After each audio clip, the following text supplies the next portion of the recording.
ولقد أهلكنا ما حولكم من القرى وصرفنا الآيات لعلهم يرجعون فلولا نصرهم الذين اتخذوا من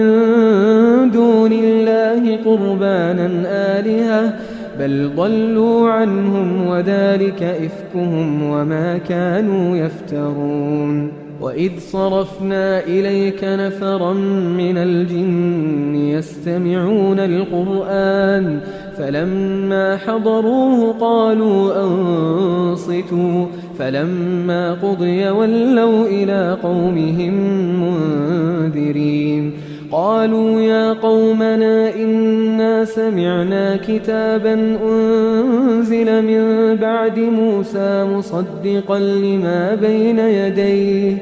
يهدي إلى الحق وإلى طريق مستقيم